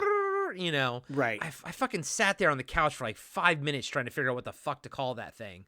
But so he blows it, and instead of like a little piece of paper, a hand comes out and grabs Mooney by the neck, then slams his face into the bars of the cell, knocking him out, or I guess killing him. Is this what kills Mooney? Oh, yeah. Because when he falls down, his eyes are open. Yeah, I think yes, that's what kills him.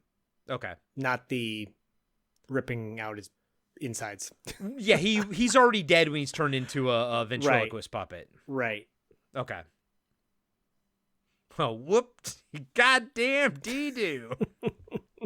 I mean, he nails his lines, bro. Oh, it's so good. It's so good. Back at Debbie's house, we see that as she's getting out of the shower, something in her hamper is coming to life. Dave runs into the Crescent Cove police station and finds giant red clown footprints leading back to the holding cells. He follows them and discovers the 2 college kids have been cocooned in cotton candy. When the young officer goes back into the station's office, he finds the killer clown using Mooney's dead body like a ventriloquist doll. Doll Mooney says, "Don't worry, Dave. All we want to do is kill you." The clown pulls his bloody hand out of Mooney's back and the body slumps over lifeless.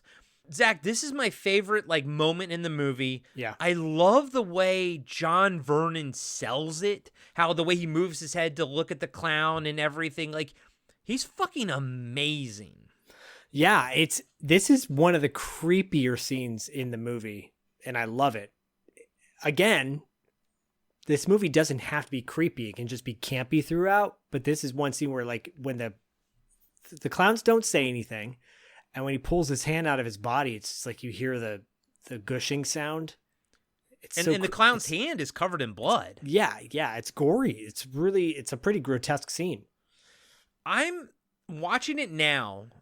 I'm actually kind of surprised that it's PG-13. I guess, it would have been R if all you did was add boobs to it, but there's a lot of cussing in it. Yeah. And it's, the head being punched off, the biker head being punched off, and this, when he pulls his hand out, Zach, you're right, the sound, it's type of thing. It's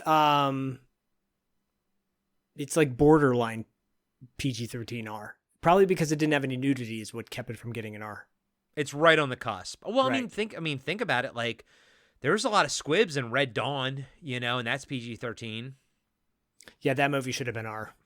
Yeah. It's because of how intense it is and how much it scared me as a kid. Yeah, I think tone is more important than content sometimes, Do you think you would show Bodhi this? Oh, no. Sorry, Terry. No, I don't think so. I don't think, I think the sus factor of wanting to hook up with chicks, that's not his. I think because he is more aware of all these things right now, and he's kind of grossed out by it still right now. He's still innocent. Yeah. Yeah, I wouldn't show it to him yet. When he gets a little bit older, I will. How old's Bodhi? Is he 11 right now? 11 now, yeah. Man, in 2 more years, if it was me, he'd be sitting next to his dad in the Rocks of Cradle or something, or single white female getting awkward boners as nudity happens and everything. I'm sure. Those were the 2 best yet worst movie experiences of my entire life. You can relive those with Bodhi. No, you're not. You better not. No, if not, you will be banned from our house. No, I would never subject Bodhi to that. The clown stands up and walks towards Dave. The officer shoots it multiple times in the chest with no effect. He then shoots it in the nose, popping it, and causing the alien to spin around violently and explode. I do like this part because now it's okay, we have hope. We know a way to kill them, Right, yeah. Yeah, this is the big moment. This is the that's turning how you point. Kill these things. Yeah, exactly. Just then, the state police come on the radio asking about reports of killer circus clowns. Dave tells them that they need help. Mooney is dead. The voice on the other end says that help is on the way. He sits back and lets out a sigh of relief, then says, "Debbie." I do like how, in other movies, they wouldn't believe him. I like how there's this pause, and the guy on the other end is like, "All right, Dave, we're coming," And I'm like, that's kind of cool. I'm not going to lie. I like that. Right, I agree. Cut to Mike and the Terrorize brothers driving their ice cream truck through town. Just as the brothers are telling him they don't believe his story, they slam on the brakes. We see a parade of killer clowns walking down Main Street with a giant alien float. They are collecting cotton candy cocoons and putting them inside the vehicle. It even has a huge vacuum on the front that can suck up cocoons off the street. We see someone hiding under a car try to make a run for it, only to get turned into cotton candy in front of Mike and the Terrorize brothers. They floor it in reverse and get the fuck out of Dodge. Smart. This is a cool scene, dude. Yeah. The tone is definitely shifting now. It's getting more intense. It's almost like Mars Attacks, the movie, where dude, even if the laser hits just your hand, your whole body's going to disintegrate. It's Right. It's an insta kill, immediately. Right. Yeah. They're cocoon, they're cotton candy cocoons. Cotton candy cocoons. Cotton cocoons. Fuck you. Vacuum. Cut to Debbie cleaning up her bathroom, and she gets attacked by weird clown-headed snake monsters that pop out of her hamper, medicine cabinet, and toilet. What'd you think of those?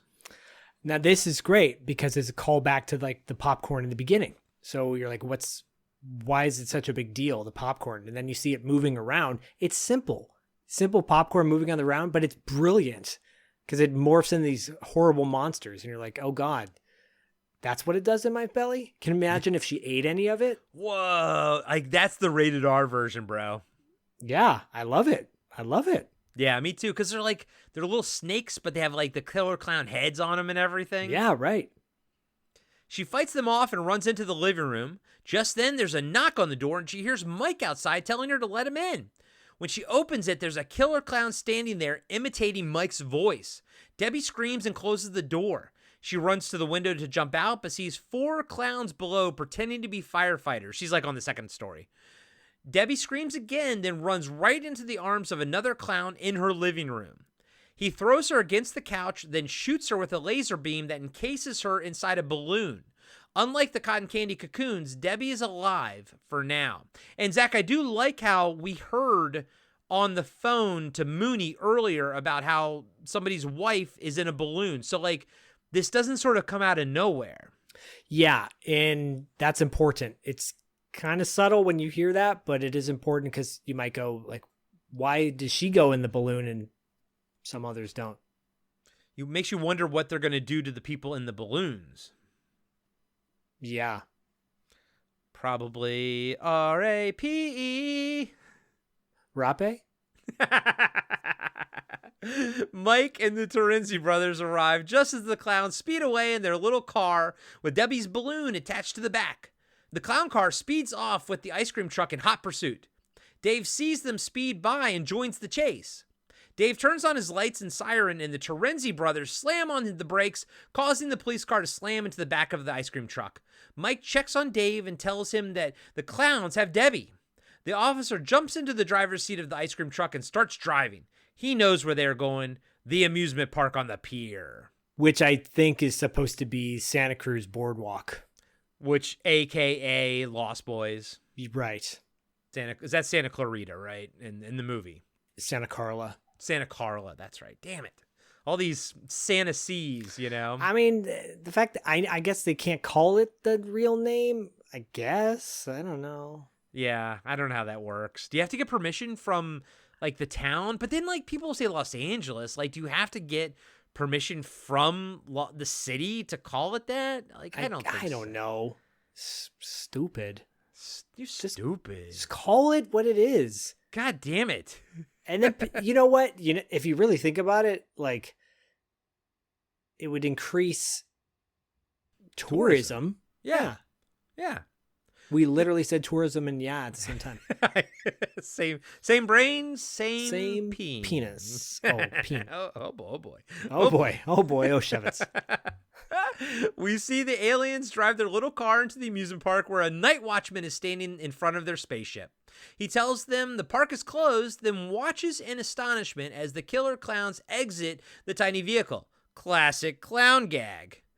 They pull another classic clown gag, but with a twist.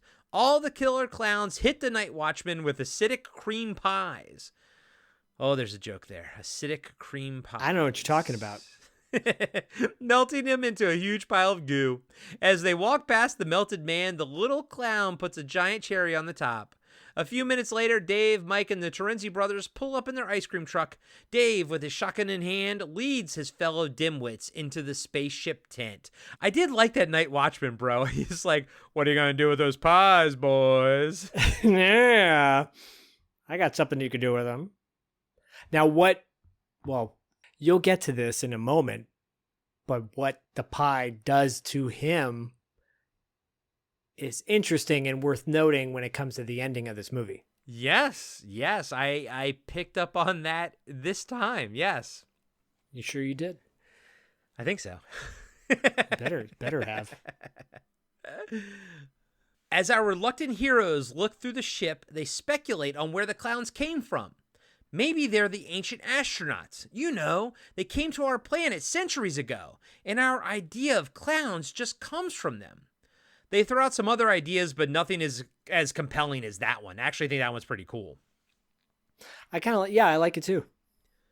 Mike asks if they can be destroyed, and Dave says if you shoot them in the nose.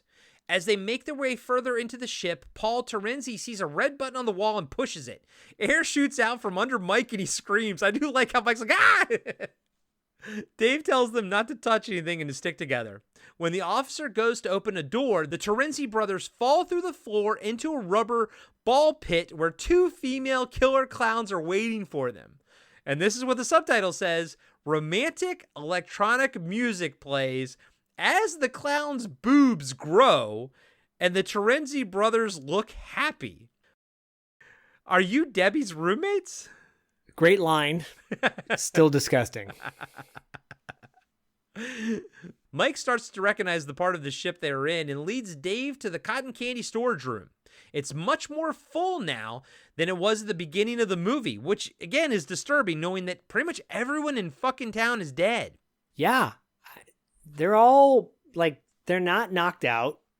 Everyone's going to die. Spoiler. Everyone's going to die except for 4 people. Yeah. Literally. They're all getting melted as we speak. Yes. Now, maybe they didn't feel it right away, but still. They're all just they're going to be used for chum. Pretty much. Chummin' Brody. As they are looking for her balloon, a giant killer clown comes into the room and sticks a giant swirly straw into one of the cocoons. Dave and Mike watch in horror as it drinks the blood from the body inside, then leaves. They eventually find Debbie in her balloon and have to shoot it to get her out. The sound brings other killer clowns into the cotton candy storage room, and our 3 heroes have to make a quick exit. They run through the ship's hallways, with Dave killing a couple aliens with his shotgun until he's out of shells. They eventually end at a dead end with a firehouse pole, whatever you want to call that. Yeah, fireman's pole. Yeah, fireman's pole. There you go. AKA a stripper pole. Going down.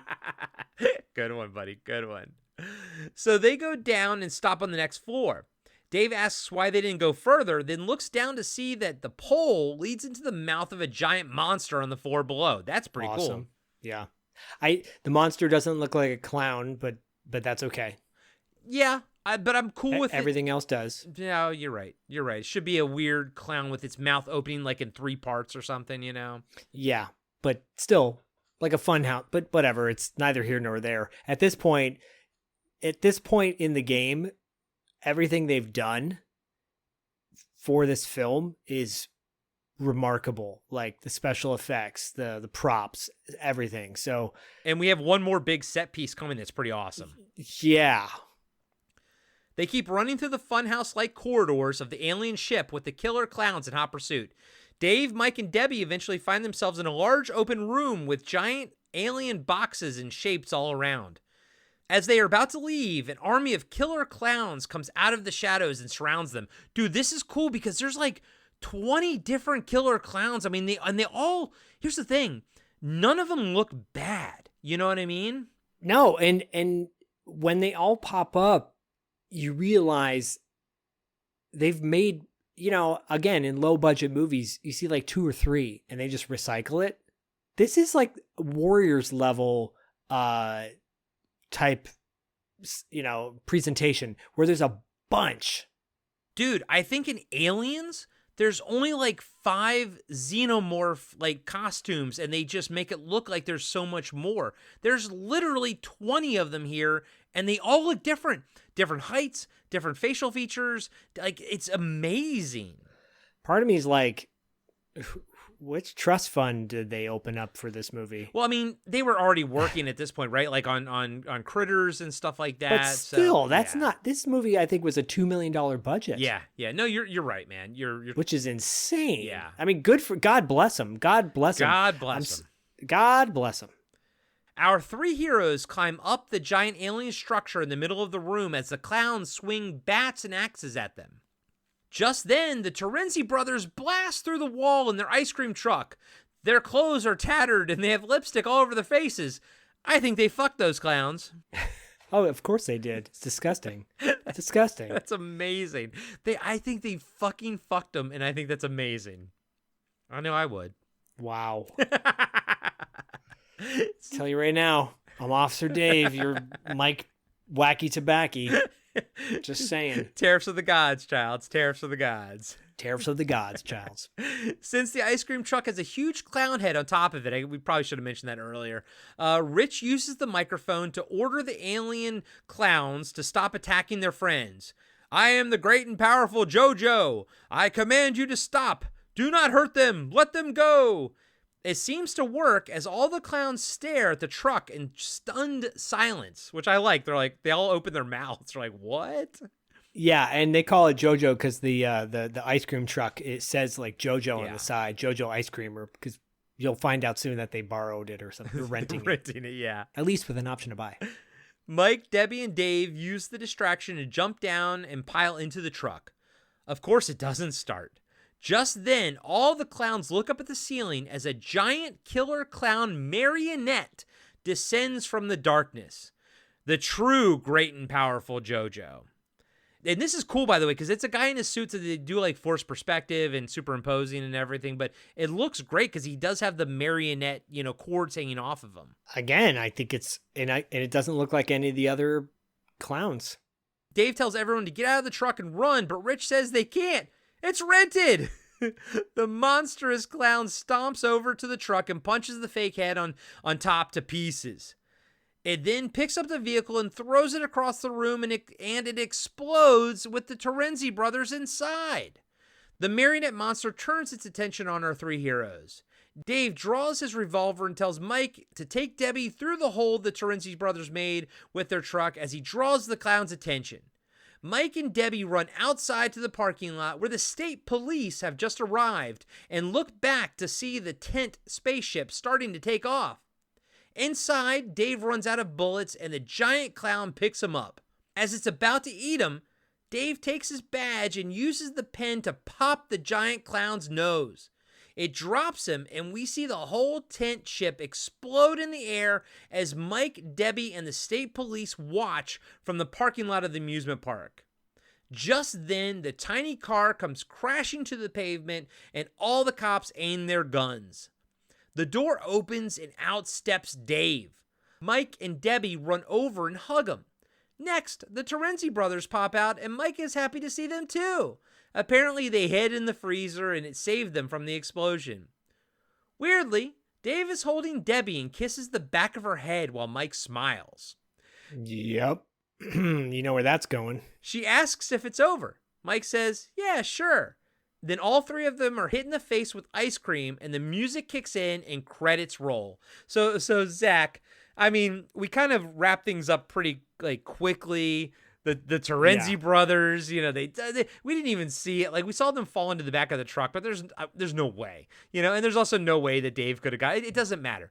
What I care about is in the last shot, why is Dave standing behind Debbie, like holding her like you would your girlfriend or your wife, and like kissing or smelling her hair? So if they're not getting back together, that's weird and creepy. And then two, they get hit by the same ice cream or whatever that fucking the Night Watchman gets hit by. Are they dead right there? Is that like one of those endings where like everyone technically dies? I mean, if you're going with continuity, yes, they're dead. But probably not, right? I guess probably not. Or maybe they'll wipe it off. They know what's coming. They know what the cream did, so maybe they'll wipe it off immediately and they're okay. I don't know. Acid for blood kind of deal. Yeah. And also, of course, she's going to get back together with Dave. He saved them. He's the hero. Mike's still the asshole. Yeah, Mike. So is that what the movie is telling us, that Dave and Debbie are together at the end, basically? He's the hero, of course. Yeah. Wow. He's the hero. He is. Mike, what did Mike do? Nothing. He opened a door somewhere during the chase. Yeah, like he got him he helped her out a little bit, but did he figure out how to kill the things? No. Did he blow the ship up at the end? No. His ice cream friend saved him, and then, And this is Poor 1988, Mike. so the hero always gets the girl at the end, and Dave is the hero, but by the transitive properties, ergo, Dave gets Debbie. Yes. And when I saw this movie in 88, I didn't really put that together. I just automatically assumed Mike was still with Debbie. So I was like, oh, they can confuse me as a kid because I'm like, but he's the hero. The hero's Dave, but he really like doesn't get the hero's triumphant thing at the end. They're all kind of together. So I think when I saw this movie in the 80s, that ending kind of confused me a little bit. And then the fact that they all get pie-faced at the end, that confused me too. It's not your typical ending. Now in 2025, the way we overanalyze everything, I mean, of course, it's what we do on the show, but people do it in general. If you break it down, makes more sense this way, the way we explained it. Yeah, and I mean, I gotta say, Paulette, first off, thank you for bringing this one to the table. I think this is the most I've ever enjoyed Killer Clowns from Outer Space. Like I said, breaking this movie down, it's always, and I've told this to Dustin before, it's always hard not to fall in love with a movie when you're breaking it down scene by scene, and you start to actually pick up on all the little idiosyncrasies.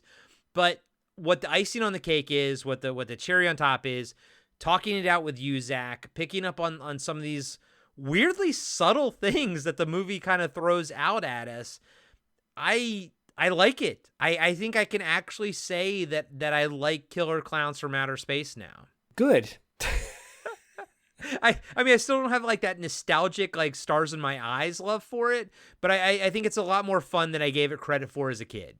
Yeah, no, I agree with you. I wholeheartedly agree.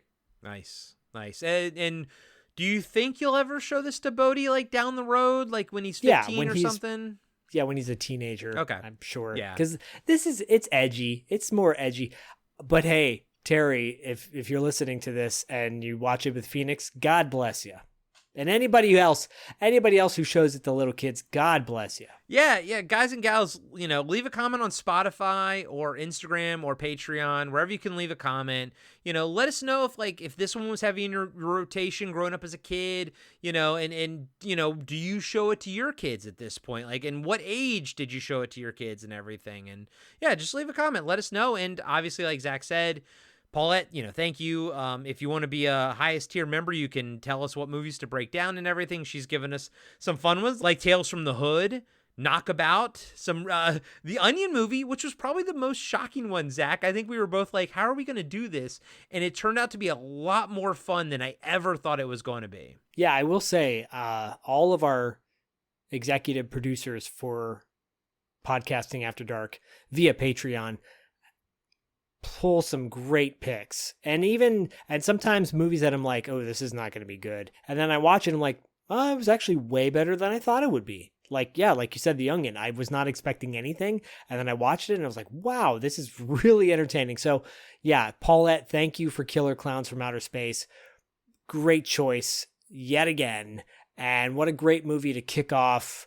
What a great movie to continue October and Halloween. And this is a really fun one to watch around Halloween time because it's harmless and it's like, put it on. You could put this on in the background at a Halloween party and everyone would be super engaged. Yeah, no, I think you're right. I was going to say the same thing. This is a great movie to have on, like with music playing and everything, and the volume all the way down, because the visuals are so awesome. And just put this one on repeat while you're handing out candy or while you're partying or whatever. It's a great party film.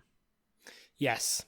So go party and go watch Killer Clowns from Outer Space. And Zach, this is kind of coming at the tail end of October for us and everything. So I know you usually drop territory marks near the end of the month. Do you have anything Halloween related for territory marks in October? Yeah, sorta. One of the wrestlers featured wears face paint. So the Great Muta. Oh, the Great Muta. I was gonna say it's gotta be Kane. It's gotta be Kane.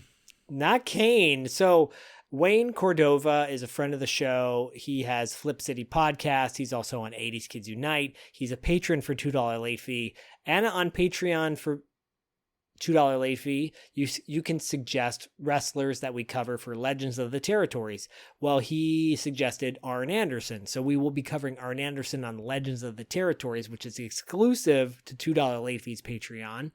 But I thought it would be cool to do an Arn Anderson match on the proper episode for Territory Mark. So we're going to cover a Arn Anderson versus the Great Muta from from January of 1990. It's for the world television title. It's an epic match, and it's a great storyline that's going on, and you'll hear more about it in the episode.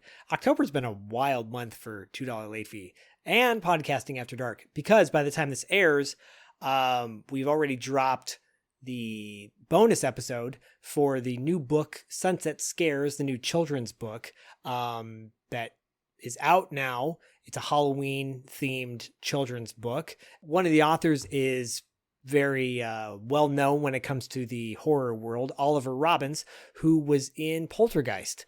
And he, along with his co-writer, Dustin Warburton, wrote this really cool, interesting children's book for, that introduces some potential new horror icons for the world of literary horror.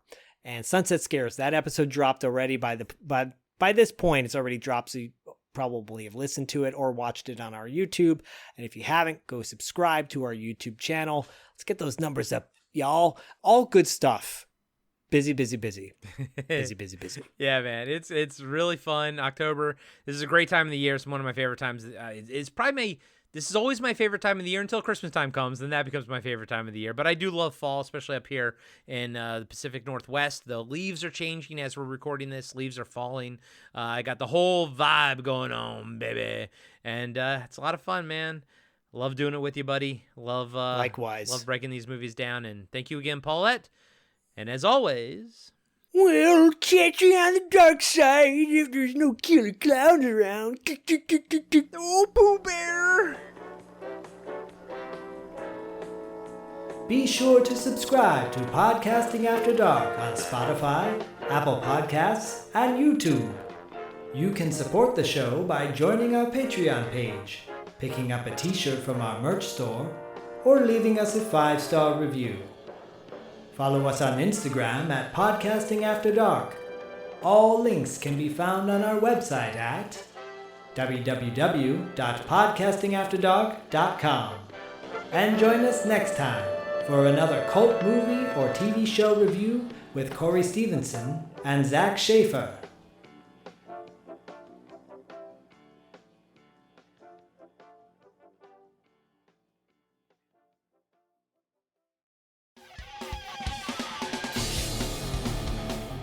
Have you been wondering where's the beef? Well, on our podcast, Throwback Trivia Takedown, you might just find that out, as well as some other things about the 70s, 80s, and 90s. We're a nostalgic-based trivia show that pits two challengers head-to-head in a duel of the decades, with categories ranging from movies, TV and music, to slang, food, and fashion. You're sure to get the best in retro-themed trivia. So strap on your jelly shoes, grab a Surge, and walk like an Egyptian to your favorite podcast app and check out Throwback Trivia Takedown. I heard even Mikey likes it.